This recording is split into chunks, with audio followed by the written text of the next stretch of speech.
Hello, my name is Ismail Yusuf, and I stand here as a prosecution for Seb Fitzgerald on his questionable acquisition of two Premier League football players, Son, and I'm not saying his full name, and also Marcus Rashford.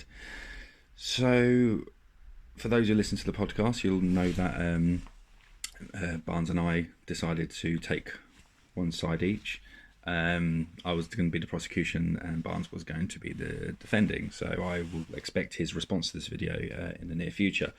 So I thought I'd just start with a fact. I'm going to go for the Rafa Benitez style of talking here. We're just going to talk about fact.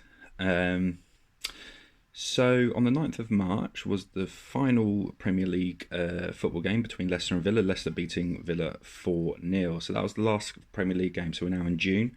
The last game was in 9th of March. Coronavirus was rife, it was coming through. It was massive in the press at the time, but at that point the Premier League was still going ahead. However, things changed on the 11th of March when the Brighton versus Arsenal game was called off due to the fact, if I remember, some Arsenal players had been in contact with a chairman of another football club, and there was high risk, and it was later found out that it was Mikel Arteta who was found to have suffered from coronavirus at the time. What was interesting is on the same evening of that postponement, Seb actually acquired an injured Harry Kane.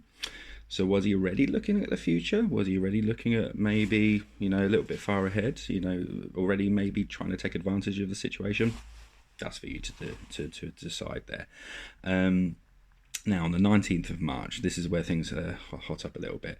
So the 19th of March was, because what had happened from the 11th until the 19th of March is that the Premier League was pretty much frozen. The games were called off, nothing was happening, it was a bit of a limbo, basically. However, on the 19th of March, an announcement was made that the league would be postponed, not cancelled. There was no date, there was a couple of preliminary dates, but nothing set in stone. However, what I've been told is that 15 minutes before the announcement was made, that's when Seb acquired Rashford and Son.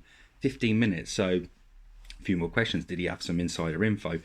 Was he sort of given that information maybe before the public?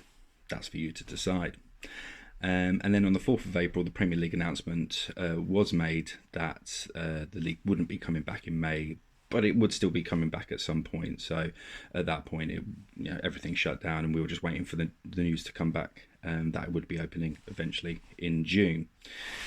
So, like I said, I am prosecuting today. I have nothing to gain from this process. I am the sixth or seventh draft pick, so these two players will be snapped up, far sooner than I have. So I have nothing personal to gain from this, apart from the idea of fairness, and that's what you're here to decide today.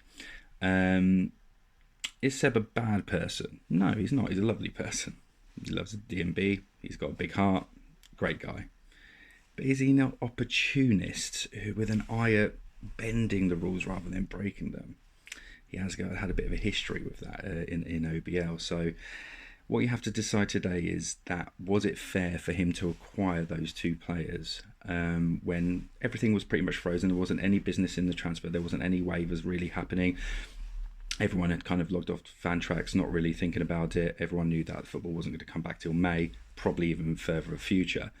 So there was a window there where players were still allowed. He hasn't broken any rules. So because if he broke the rules, then everything would have, Son and Rashford would have gone back to the Fantrax waiver wire, and we wouldn't be in this position today. So he hasn't broken the rules, but what you're here to decide is, was it fair what he did? Was it fair that whilst everyone was switched off and, kind of not thinking about football, that he'd picked up possibly two of the hottest free agents in Premier League football? That's for you to decide.